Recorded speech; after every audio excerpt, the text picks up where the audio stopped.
Hey guys, it's Drek, and today we're going to be talking about knives, not Nerf guns. And if you're interested in knife content, be sure to let me know in the comment section below so that I know that making videos like this is okay from time to time. So, long story short, I used to have a very nice everyday carry knife that I would just, obviously, everyday carry means carry every day, everywhere, so I just always had a knife handy. I ended up losing that through circumstances beyond my control, and I started carrying this. This is a very cheap Tac Force Karambit, and it's not necessarily my favorite style of knife for everyday carry. I'm less familiar with it than I am a traditional kind of knife. So this is a knife from James McClendon, who has his own website as well as an Etsy store and makes what I think to be, what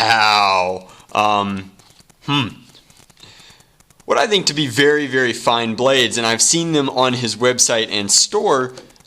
And let's take a look at the note before we take a look at the knife itself. So this is Handmade Knives by James, style, spear point hunter, steel type is a Sanmai billet, 1095 core bandsaw steel, and then crane cable, which means that the billet has been made of multiple kinds of steel that have been folded or maneuvered in such a way to create a different pattern on the steel, which is commonly referred to as Damascus, made by forging the billet and then stock removal grinding. Edge type is a flat grind, which is perfect for me.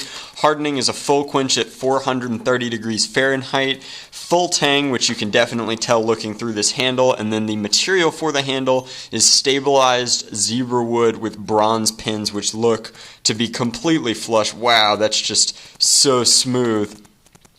Knife started out by forging a pair of billets from crane cable. A core of 1095 was used for added edge holding with bandsaw steel. It was forged out and then annealed. Next, the blade was ground to shape to take advantage of the pattern. It was then heat tempered, quenched in oil, hardened by a tempering cycle. The blade was polished and etched. Etching is where you use acid to bring out those different colors in the steel and show the difference in the patterns. Then, leaving that pattern, handle and fixtures were applied and finished out. A custom hand-sewn sheath was made, custom made for me, hooray!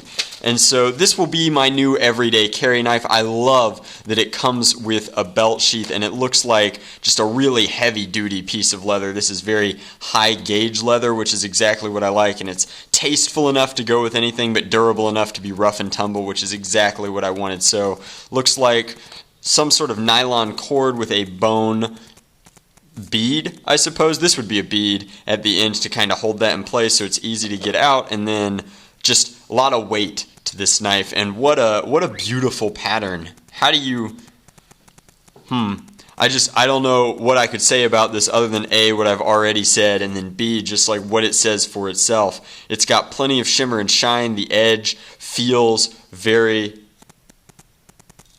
oh yeah, I'm taking hairs off with minimal force. It looks like he signed it over here.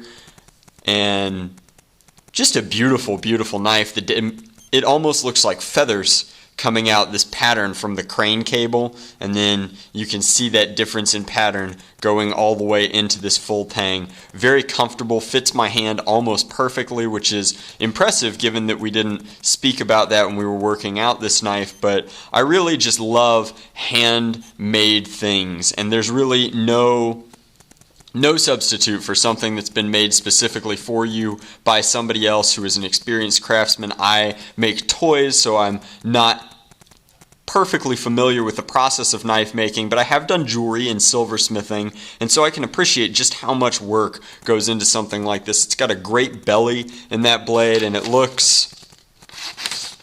Here, let me actually start at the edge.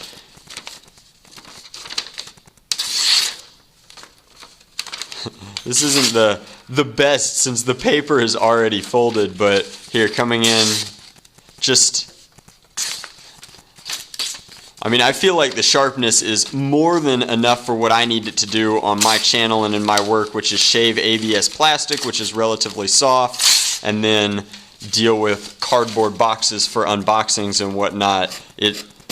Plenty of leverage, just a really comfortable handle, and just what a beautiful knife. So I wanted to make this video to thank James and to let you guys know that this is just one of the many tools in my arsenal and will be sitting on my belt and just what an incredible blade. So thank you so much for making this for me, James, and I will definitely put some links to your stuff, your website, as well as your Etsy store. If you're interested in the process of making a knife like this, I think that he's got some educational material on the website, and then of course if you would like to commission your very own handmade knife, his prices are reasonable, his Damascus is gorgeous, and his handle work is also just pristine. It's a very comfortable blade, well fit to my hand and everything. So links will be down below, and as always guys, thanks for watching. I know it's not Nerf content, but I really like to spread the love, and when I have something this interesting and this special, I like to be able to make a video and share it with you guys, and I hope that you find it interesting. I get a lot of questions